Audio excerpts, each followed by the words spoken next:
Esther, chapter 1. This is what happened in the days of Xerxes, who reigned over 127 provinces from India to Cush. In those days King Xerxes sat on his royal throne in the citadel of Susa. In the 3rd year of his reign, Xerxes held a feast for all his officials and servants. The military leaders of Persia and Media were there, along with the nobles and princes of the provinces. And for a full 180 days he displayed the glorious riches of his kingdom and the magnificent splendor of his greatness.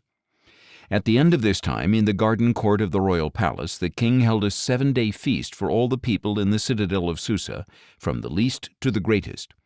Hangings of white and blue linen were fastened with cords of fine white and purple material to silver rings on the marble pillars. Gold and silver couches were arranged on a mosaic pavement of porphyry, marble, mother of pearl, and other costly stones. Beverages were served in an array of goblets of gold, each with a different design, and the royal wine flowed freely according to the king's bounty. By order of the king, no limit was placed on the drinking, and every official of his household was to serve each man whatever he desired. Queen Vashti also gave a banquet for the women in the royal palace of King Xerxes. On the 7th day, when the king's heart was merry with wine, he ordered the 7 eunuchs who served him, Mehuman, Biztha, Harbona, Bigtha, Abagtha, Zethar, and Carcass, to bring Queen Vashti before him, wearing her royal crown, to display her beauty to the people and officials, for she was beautiful to behold. Queen Vashti, however, refused to come at the king's command, brought by his eunuchs, and the king became furious, and his anger burned within him.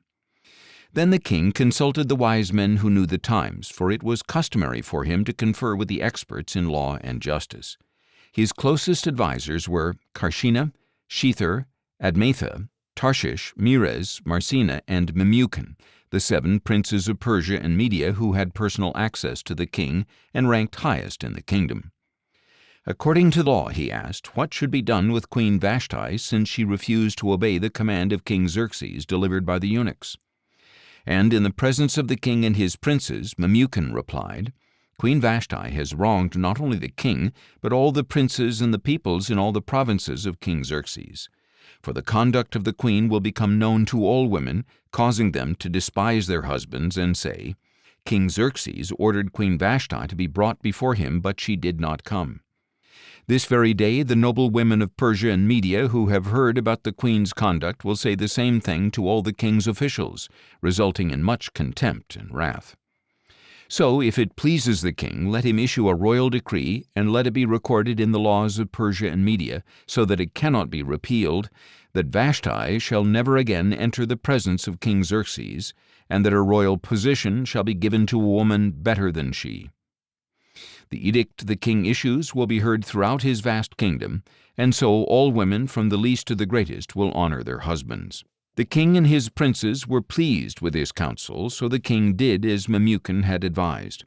He sent letters to all the provinces of the kingdom, to each province in its own script, and to each people in their own language, proclaiming that every man should be master of his own household.